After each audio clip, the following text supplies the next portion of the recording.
Hello everyone, I am Varshika और मेरे YouTube channel research home science में आप सबका एक बार फिर से स्वागत है। आज एक नया टॉपिक शुरू करने जा रहे हैं जो कि सिर्फ होम साइंस ही नहीं, आपको नेट फर्स्ट पेपर में या अदर भी और भी सब्जेक्ट है वहाँ पर भी इससे रिलेटेड कुछ क्वेश्चन दिखाई देंगे। और ये ऐसा टॉपिक है कि जिसे हमें रियल लाइफ में भी, अपने ऊपर भी या अपने जीवन में भी इसको लागू करना चाहिए। तो आज हम पढ़ने जा रहे हैं पेरेंटिंग स्टाइल, या किसी भी बच्चे का पालन पोषण हम किस शैली में हमें करना चाहिए, या कितने तरीके के पेरेंट्स कहा जाए होते हैं समाज में, उन्हीं के बारे में हम आज चर्चा करेंगे कि ये शैली जो है, ये कॉन्सेप्ट है, इसकी शुरुआत किसने की थी या कब शुरू हुआ, या इसके प्रकार कितने हैं, सबसे बेस्ट शैली कौन सी होती है, सबसे खराब कौन सी होती है, या किसी भी पेरेंट्स को किसको लेकर के साथ में चलना चाहिए, किस शैली को, इसी के बारे में आज हम लोग डिस्कस करेंगे। चलिए बिना टाइम वेस्ट किए शुरू करते आज अपना नया टॉपिक। तो हमारा टॉपिक आज है पालन पोषण शैली, जिसे हम लोग बोलते हैं पेरेंटिंग स्टाइल। आप भी जानते होंगे, आप में से बहुत सारे ऐसे गार्जियन हैं जो ऐसे भी होते हैं जो बहुत स्ट्रिक्ट होते हैं, बच्चों से कह दिए इस बार तुम्हारे 90% 80% मार्क्स आने चाहिए एग्जाम में, अगर नहीं आया तो फिर ये होगा वो होगा, तुम्हारा एडमिशन हटा देंगे स्कूल से, तुमको ये काम कराएंगे वो काम कराएंगे, रिक्शा दिला देंगे, ये करना, बकरी चराना, ऐसे ऐसे काम बताते हैं। अगर बच्चे पढ़ने लिखने में जरा सा भी अगर ध्यान ना दिए तो एक होते ऐसे पेरेंट्स, दूसरे होते हैं किस तरीके से कि वो बोल दिए कि चलो ठीक है इस बार अच्छा नंबर नहीं आया कोई बात नहीं, आगे कोशिश करना, इसके बाद और अच्छा नंबर आना चाहिए, या मेहनत करो, या तुम्हारी यहाँ कमी है, तुमको इस चीज़ में सुधार करना चाहिए, अगर तुम कोशिश करो तो इससे भी ज़्यादा तुम्हारे मार्क्स आ सकते हैं, तुम्हें और कोशिश करनी चाहिए। तो इसी तरीके से कई पेरेंट्स स्टाइल होती है, पेरेंटिंग स्टाइल होती है, उसी के बारे में आज हम चर्चा करेंगे। और इससे जितने भी क्वेश्चन बन सकते हैं या इससे रिलेटेड जितने क्वेश्चन प्रीवियस ईयर में आ चुके हैं उसे भी हम देखते हुए चलेंगे। चलिए शुरू करते हैं। तो देखा जाए जो पेरेंटिंग स्टाइल है, पालन पोषण शैली, इसकी शुरुआत किसने की थी? डायना बॉमरिन ने। कब की थी? 1960 के दशक में। 1960 के दशक में उन्होंने ये कॉन्सेप्ट लाया कि पेरेंटिंग स्टाइल या जो पालन पोषण की शैली है उसे हम 3 भागों में बांट सकते हैं। शुरू में ये जो पेरेंटिंग स्टाइल है ये 3 भागों में बांटी गई थी 1960 के दशक में, जिसकी शुरुआत की थी डायना बॉमरिन ने। उन्होंने पेरेंटिंग स्टाइल या पालन पोषण की जो शैली है उन्हें 3 तरीके की बताई थी, जिसमें देखिए नाम लिखा हुआ है ऑथोरिटेरियन, ऑथोरिटेटिव और लास्ट एक है परमिसिव। इन्होंने यही 3 शैलियों का जिक्र किया था डायना बॉमरिन ने। इन्होंने 3 प्रकार की पालन पोषण शैली बताई, लेकिन हम लोग जानते हैं कि पालन पोषण की जो शैलियां हैं, पेरेंटिंग स्टाइल, उसे हम लोग 4 टाइप से पढ़ते हैं, 4 प्रकार का पढ़ते हैं, जिसमें एक होता है नेग्लेक्टिंग, जो कि बाद में ऐड किया गया। किसके द्वारा किया गया तो ये भी देखिएगा, 1980 के दशक में मैकोबी एवं मार्टिन के द्वारा चौथी शैली ऐड की गई, जिसे कहा गया नेग्लेक्टफुल। ठीक है, जिसे नेग्लेक्टफुल नाम से जाना गया। तो ये हो गई 4, देखिएगा, ये 1, ये 2, ये 3 और ये हो गए 4। तो हम लोग कितने 4 तरीके की पेरेंटिंग स्टाइल को पढ़ते हैं कि जो पेरेंट्स होते हैं वो अपने बच्चों का पालन पोषण कितने तरीके से करते हैं। देखिए पेरेंटिंग स्टाइल का बच्चे के ऊपर बहुत इफेक्ट पड़ता है। आप भी देखते होंगे कि कई बच्चे होते हैं जो छोटी ही एज में 5-10 साल की उम्र में देखते होंगे कॉर्नर में बैठे रहते, गुमसुम से बैठे रहते, किसी से कुछ नहीं बोलते। और बहुत सारे ऐसे बच्चे होते हैं कि जैसे ही उनके घर में कोई भी अनजान गेस्ट भी आता है तो उनसे बोलने बात करने लग जाते हैं, हर छोटे बच्चे से कहीं भी मिलते दोस्ती कर लेते हैं। तो ये सब बच्चों के क्या होता है, जैसे पेरेंट्स होते हैं उसी हिसाब से बच्चों के ऊपर उनके जो मेंटल डेवलपमेंट होता है उस पर इसका असर बहुत दिखाई देता है। यदि पेरेंट्स स्ट्रिक्ट होते हैं तो बच्चा हर काम करने से पहले सोचता है। इस समय भी आप लोग के ऊपर भी बहुत सारा प्रेशर होगा कि हम आए हैं प्रयागराज तो हमें जॉब लेनी है, अगर मेरी जॉब नहीं लगी, इतने साल में नहीं लगी, इतने महीने में नहीं लगी, तो हम घर में क्या जवाब देंगे। मेरे घर में भी पापा ने बोल दिया इतने समय में वापस आ जाना है, इतने मम्मी ने बोल दिया इतने महीने का बस टाइम मिला, इतने में पढ़ करके जो करना है करो, फिर वापस आ जाना है। तो यही सब प्रेशर होता है बच्चों के ऊपर। तो ये पेरेंटिंग स्टाइल, पालन पोषण की शैली हमें पढ़ना समझना बहुत जरूरी है। सिर्फ इसलिए नहीं कि ये हमारा एग्जाम में क्वेश्चन इससे आते हैं, इसलिए भी क्योंकि ये रियल लाइफ में इसे हमें समझना बहुत जरूरी है। जैसे पेरेंट्स होंगे अगर बहुत स्ट्रिक्ट होते हैं तो बच्चे के कोई प्रॉब्लम भी होती, कोई समस्या भी होती है, आप जानते होंगे, वो अपने पेरेंट्स से कह नहीं पाते हैं। और बहुत सारे बच्चे ऐसे होते हैं कि पेरेंट्स उन्हें इतनी ज़्यादा परमिशन दे देते हैं कि बच्चे सिर पे चढ़ के बैठ जाते हैं, पेरेंट्स की वैल्यू ही नहीं करते। तो इसीलिए हम लोग 4 तरीके की पेरेंटिंग स्टाइल पढ़ते हैं। पहला होता है सत्तावादी, दूसरा आधिकारिक, अनुमेय और उपेक्षित। हो गए ये 4 तरीके के पेरेंटिंग स्टाइल। ये याद रखिएगा कि इसकी शुरुआत कैसे कब हुई थी। 1960 के दशक में इसकी शुरुआत हुई थी, किनके द्वारा? डायना बॉमरिन के द्वारा। इन्होंने शुरुआत की थी, लेकिन इन्होंने सिर्फ 3 तरीके की शैलियों का जिक्र किया था। उसके बाद फोर्थ जोड़ी गई, किसके द्वारा जोड़ी गई थी? 1980 में। किनके द्वारा जोड़ी गई? मैकोबी और मार्टिन के द्वारा। और फोर्थ जो शैली थी वो कौन सी ऐड लास्ट में की गई है? तो ये जान लीजिएगा, नेग्लेक्टफुल। कहा जाए इन शैलियों में सबसे नवीन शैली कौन सी है? तो नेग्लेक्टफुल, नेग्लेक्टफुल या उपेक्षित। ठीक है, चलिए आइए अब ये जो कॉन्सेप्ट है, ये जितने टाइप्स है, इनका मीनिंग क्या है उसे भी हम लोग पढ़ते समझते हुए चलते हैं। तो यहाँ पे शुरू हो रहा है अथॉरिटेरियन से। पहला है सत्तावादी, दूसरा है अथॉरिटेटिव जिसे हिंदी में बोलते हैं आधिकारिक, फिर तीसरा है परमिसिव जिसे बोलते हैं हम अनुमेय, लास्ट में है नेग्लेक्टिंग या नेग्लेक्टफुल जिसे हम लास्ट में बोलते हैं हिंदी में उपेक्षित। तो अब इसका मीनिंग समझते हुए चलिएगा। यदि कोई पेरेंट्स ऐसे हैं सत्तावादी, तो उनकी क्या विशेषता होती है? देखिए उसकी जो भी पेरेंट्स की विशेषता है उसको भी मैंने एक एक लाइन में लिख दिया है। जो सत्तावादी पेरेंट्स है उनकी विशेषता होती है बिकॉज आई सेड सो, क्योंकि मैंने कह दिया तो बस कह दिया, ये होता है इसका मीनिंग। मैंने कह दिया कि तुम्हें इतने बजे तक आज पढ़ना है, मैंने कह दिया तुम्हें ये सब्जेक्ट लेकर के आगे चुनना है। पेरेंट्स तो बहुत सारे बच्चों को ये भी परमिशन नहीं देते हैं कि तुम्हें आर्ट साइड रहना है, साइंस साइड रहना है, कॉमर्स साइड रहना है, ये भी डिसाइड नहीं करने देते। मैंने कह दिया तुम्हें बीटेक चुनना है, मैंने कह दिया तुम्हें डॉक्टरी करना है। तो यही चीजें क्या होती है? ये अधिकार ये हो जाते सत्तावादी पेरेंट्स, ये होते सत्तावादी। इन्होंने कह दिया, मैंने कहा ये काम तुम्हें करना है, इतने समय में इसको खत्म करना है, चाहे बच्चे की इच्छा हो चाहे ना हो, उसे मन लग रहा हो उस काम में, लेकिन फिर भी उससे कह दिया गया ये काम तुम्हें करना है तो करना है। तो ये क्वालिटी किन में होती है? सत्तावादी पेरेंट्स में। और इसमें माता पिता जो होते हैं वो सुपीरियर होते हैं, बच्चे की कोई वैल्यू नहीं समझी जाती। इसलिए देखिए ये एरो बना हुआ है, माता पिता ही सबसे उच्च होते हैं, ये माता पिता पे केंद्रित आधारित होती है, तो ये उच्च होते हैं। और बच्चे की वैल्यू नहीं समझी जाती है, जो भी है ये कहा जाए तो माता पिता पे केंद्रित या आधारित पेरेंट्स में ये सेंटर्ड स्टाइल होती है। दूसरी होती है अथॉरिटेटिव, आधिकारिक, हिंदी में बोलते हैं आधिकारिक, जरूर ये याद रखिएगा आधिकारिक। ये इसमें कहा जाता है लेट्स टॉक अबाउट इट। चलो बात करके देखते हैं मीनिंग क्या आ रहा है इसका, लेट्स टॉक अबाउट इट। चलो इसके बारे में बात करके देखते हैं। किसके बारे में? समस्या के बारे में।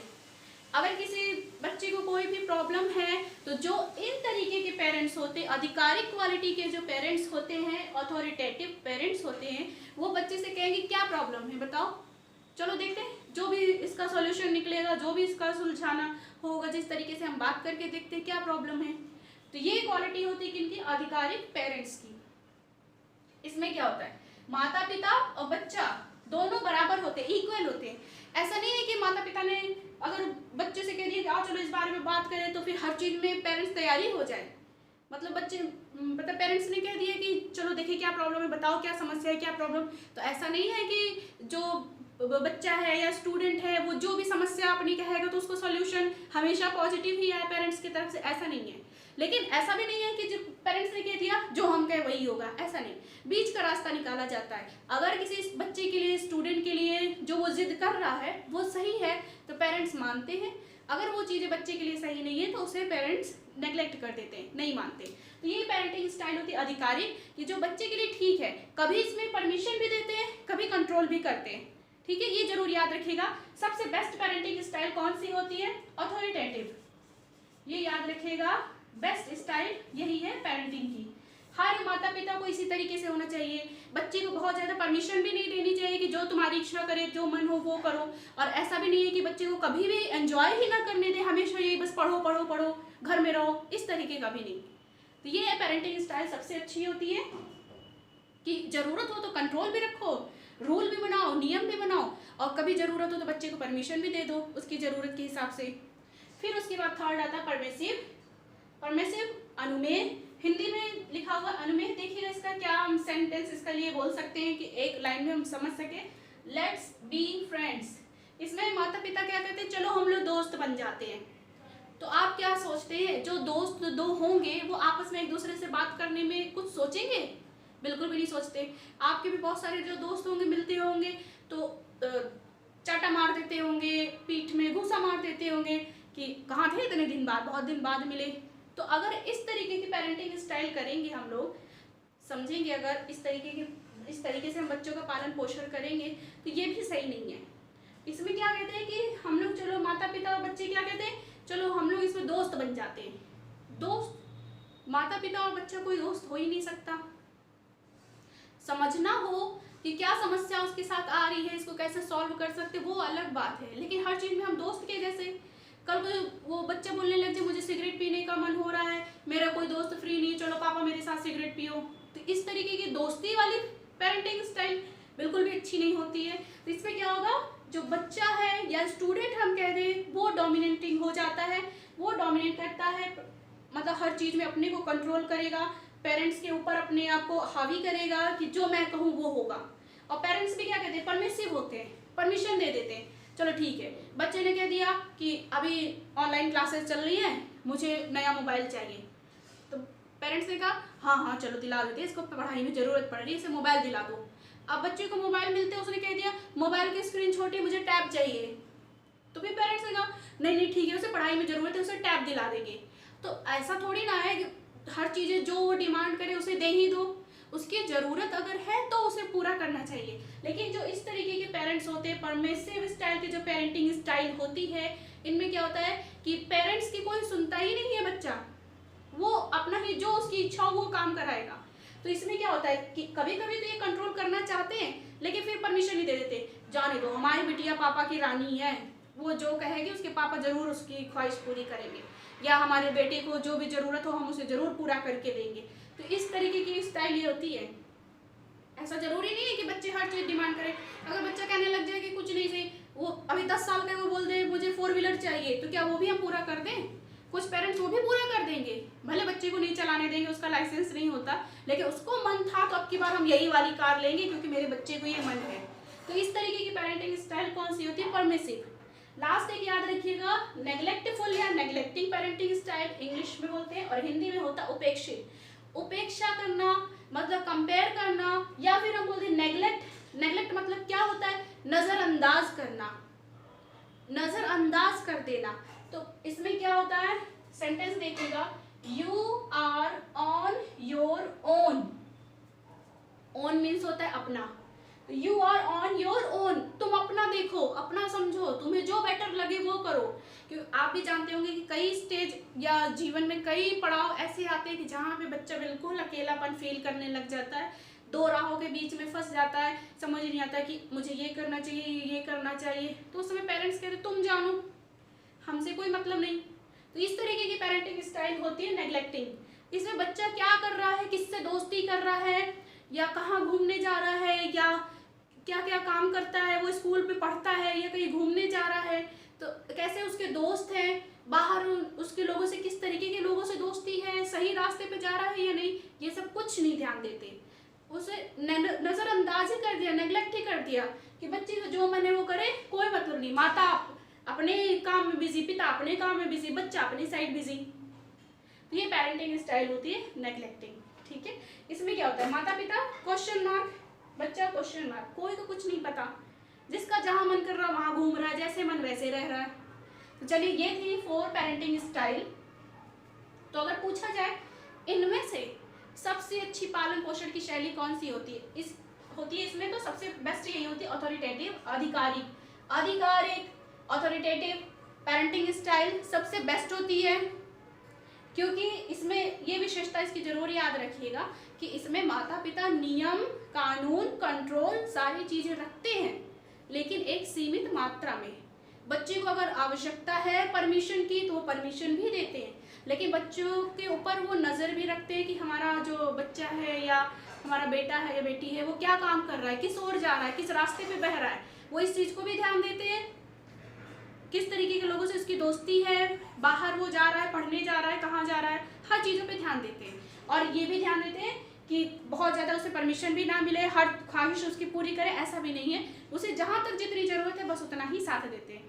ठीक है, तो ये सबसे अच्छी पेरेंटिंग स्टाइल होती है अथॉरिटेटिव, आधिकारिक। और बाकी आप देखें तो इनमें से कोई भी पेरेंटिंग स्टाइल अच्छी नहीं है, क्योंकि इसमें क्या होता है, माता पिता ही कंट्रोल करते हर चीज़, बच्चे को जरा सी भी परमिशन नहीं, कभी उसे खेलने भी नहीं देंगे, अपनी इच्छा से कोई काम नहीं करने देंगे। तो इस तरीके की पेरेंटिंग स्टाइल भी अच्छी नहीं होती। सबसे बेस्ट होती है अथॉरिटेटिव, उसके बाद होता है परमिसिव, इसमें हर चीज़ में परमिशन, जाओ जो तुम्हारा मन। बच्चे ने बोल दिया मुझे भूख लगी, मैगी खाना है, मैगी बन करके उसे मिल गई, आधी मैगी वो खाया, अब बोला नहीं मेरा ये मन नहीं है, मुझे ब्रेड जैम खाना है, तो वो मैगी वो पड़ी है, उसे ब्रेड जैम भी ला करके दे दिया। अब वो बोले नहीं नहीं मुझे ये भी नहीं खाना है, अब मुझे कुछ और चाहिए, मुझे बिस्किट चाहिए, अब बिस्किट भी ला करके दे दिया।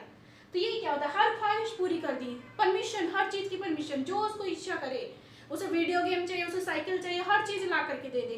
तो इस तरीके की पेरेंटिंग स्टाइल भी अच्छी नहीं होती, बच्चे के बिगड़ने की इसमें संभावना ज़्यादा रहती है। उसके बाद होता है नेग्लेक्टिंग, इसमें माता पिता का बच्चे से कोई मतलब नहीं रहता कि बच्चा किस ओर जा रहा है, उससे कोई वास्ता नहीं, कोई मतलब नहीं, जैसे उसे पढ़ना है, जैसे उसे घूमना फिरना है, जिससे भी दोस्ती करे, किसी भी चीज़ से मतलब नहीं होता पेरेंट्स का।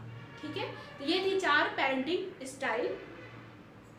सबसे बेस्ट कहा जाए तो अथॉरिटेटिव होती है, आपको यही जरूर याद रखना है। ऐसी पेरेंटिंग स्टाइल, ऐसा पालन पोषण की शैली जिसमें माता पिता अपने बच्चे को एक सीमित मात्रा में, बोला जाए तो परमिशन भी देते हैं, या सीमित मात्रा में नियम कानून या कंट्रोल भी रखते हैं, तो वो कौन सी स्टाइल होती है, अथॉरिटेटिव। ठीक है, तो ये थे 4 पेरेंटिंग स्टाइल, चारों आपको नाम याद रखने। उम्मीद आपसे यही है कि आप इसकी विशेषता भी आप समझ गए होंगे। इस तरीके से कोई भी क्वेश्चन अगर आता है तो आप सॉल्व कर लेंगे। बाकी इससे रिलेटेड जितने भी क्वेश्चन है MCQ के रूप में आपको मिल जाएंगे। टेलीग्राम चैनल भी, जो मेरा टेलीग्राम चैनल है रिसर्च होम साइंस, आप उसे ज्वाइन कर लेंगे, आपको वहाँ पर इससे रिलेटेड जितने भी PYQ है, प्रीवियस ईयर में जितने क्वेश्चन आ चुके हैं, या MCQ जो क्वेश्चन इससे बन सकते हैं, वो सारे आपको दिखाई देंगे। तो ये थी 4 पेरेंटिंग स्टाइल।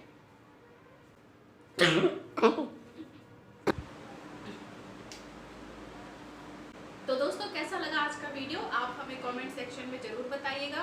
और अगर आपको वीडियो अच्छा लगा हो, आपको लगता है ये आपके लिए हेल्पफुल है, तो इसे आप जरूर लाइक करिएगा और शेयर करिएगा अपने दोस्तों के साथ। आपकी कोई भी क्वेरीज हो, कोई भी समस्या, कोई भी जानकारी हो, तो आप कमेंट सेक्शन में उसे जरूर डाल दीजिएगा। जब मुझे टाइम मिलेगा जैसे ही, तो मैं उसका रिस्पॉन्स जरूर दूंगी। और साथ ही आप मेरा टेलीग्राम चैनल है रिसर्च होम साइंस, आप उसे भी ज्वाइन कर सकते हैं।